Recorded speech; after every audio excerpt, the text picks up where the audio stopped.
इस कहानी के पहले भाग में आपने देखा कि किस तरह से माधव जंगल में एक जिन से मिलता है और वो जिन उसे एक जादुई अंगूठी देता है जिससे माधव का जीवन पूरी तरह से बदल जाता है। आइए जानते हैं अब आगे की कहानी। शीला, अंगूठी मिलने के बाद हमारा जीवन कितना बदल गया है ना। अब हम कितना अच्छा जीवन जीने लगे हैं। हाँ, मैं हुई इतनी भाग्यशाली और मेरी वजह से तुम्हारी भी किस्मत खुल गई। अच्छा तुम बताओ, तुम कहाँ जाने को कह रहे थे? अरे मैं तो बस अपने एक दोस्त से मिलने जा रहा हूँ, शाम तक लौटूंगा। उसके बाद माधव अपने एक दोस्त से मिलने के लिए घर से बाहर निकलता है।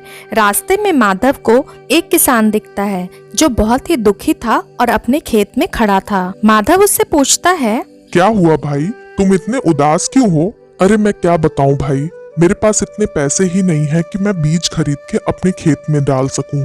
इसीलिए मैं बहुत परेशान हूँ। सोच रहा हूँ बीज का इंतजाम कैसे करूँ। अरे बस इतनी सी बात, कोई नहीं, मेरे पास कुछ बीज पड़े हैं, मैं ले आकर के वो तुम्हें दे देता हूँ।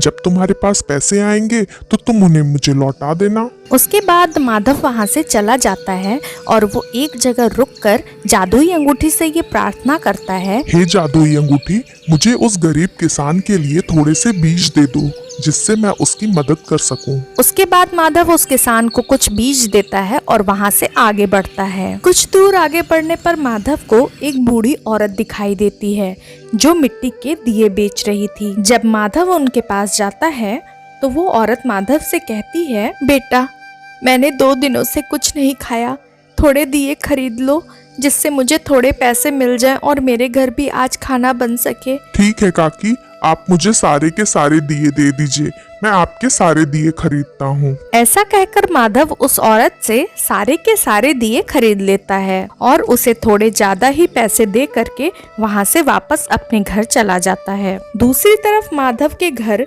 शीला से मिलने उसकी एक पड़ोसन रीता आती है जो शीला से कहती है, शीला, मेरी सासू माँ बीमार हैं, क्या तुम मुझे थोड़े पैसे दे दोगी? मुझे उनके लिए दवा ले आनी है, बहुत जरूरी है शीला। तभी वहाँ पर माधव आ जाता है और शीला रीता से कहती है, अरे मैं क्या बताऊँ रीता, मेरे पास तो पैसे ही नहीं है, मैं इनका क्या बताऊँ, ये तो ऐसे ही घूमते फिरते सबको पैसे बांटते रहते हैं, हमें तो अपने बारे में भी सोचना है ना।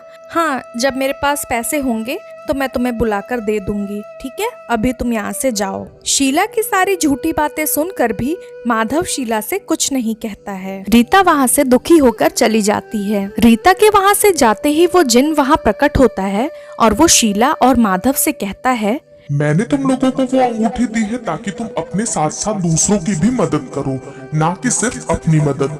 तुम इस परीक्षा में फेल हुए। माधव, तुमने उस औरत की मदद मांगने पर भी उसकी मदद नहीं की, जिससे ये साबित होता है कि तुम इस अंगूठी को रखने लायक नहीं हो। मुझे माफ कर दीजिए, ये सारी मेरी ही गलती है। मेरा लालच और घमंड इतना बढ़ गया था, इस अंगूठी का असली मकसद मैं भूल गई।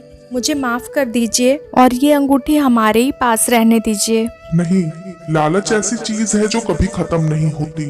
एक के बाद दूसरी इच्छाएं पैदा होती रहती हैं। इसलिए मैं इस अंगूठी को लेकर जा रहा हूँ और ये अंगूठी अब अपना नया मालिक ढूंढेगी। तभी वो अंगूठी वहाँ प्रकट होती है और जिन उस अंगूठी को लेकर उसके नए मालिक की तलाश में वहाँ से चला जाता है। शीला को अपनी इस हरकत का बहुत पछतावा होता है और वो पहले की तरह फिर से एक सामान्य जीवन जीने लगते हैं। अगर आपको हमारी कहानियाँ पसंद आती हैं तो हमारे वीडियो को लाइक और चैनल को सब्सक्राइब करें। Thank you.